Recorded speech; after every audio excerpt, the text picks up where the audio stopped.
Good morning everyone, followers. Today is Sunday na naman. So, maniod tata mga madi. Oo. Tapos, nakaligtaan ko yung oras. Malapit na pala 1 o'clock. So, napasma na ako madi. Pero kailangan natin kumain. Oo. Kaya pala nagugutom ako. Sa dami ng trabaho ko, hindi ko na natingnan yung oras. Lampas na pala 12. So, kailangan kumain tayo madi. Kasi alam mo ba yung isa lang ang katawan natin, baka maano tayo, diba? Importante yung health natin. Oo. So, madi. Shout out kay Miss Cindy Cinco. Hello po, maraming salamat po sa pag-reply ng aking mama. Alam mo ba, Cindy Cinco, yung account ng mama ko is Milito Natural ba? Nag-message siya sa'yo. Tapos, ato Bisaya Bisaya man tano. Oo, pero may mga kaibigan natin, mga Tagalog hindi nakatindi. Pasensya na po. Magbisaya ako kay si Cindy Ganahan, kong Cindy, di ba? Nakapalo ko sa imo, Cindy. Oo, maniod to ta Cindy Cinco. Akong sudan is atay sa manok o gulay nga ginataan nga nangka. So mga unta. So karon Cindy Cinco, si Mother, yung account niya is Militona, nag-message siya sa'yo. Unya, tapos nag-ingon siya nga nag-message sa imo nga, otruhan na yung batasan ka nang magsigig pang yawa.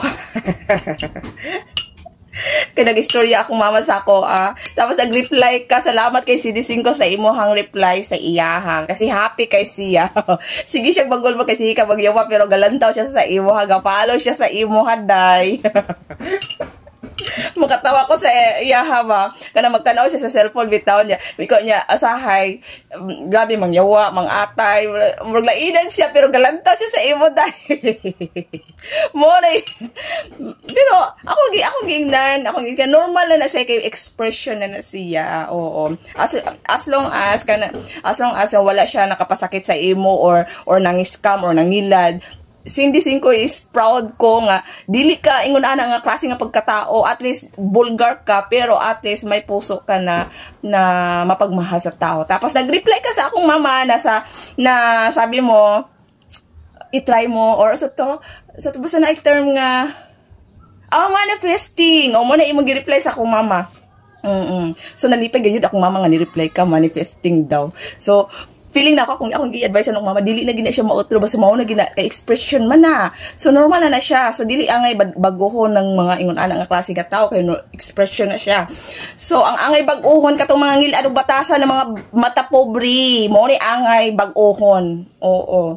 Kay katong mga ngil batasan ani halos makapakaon og tao, di makahatag og makatabang miski na nobra na ilahang kwarta. Mao ni baguhon.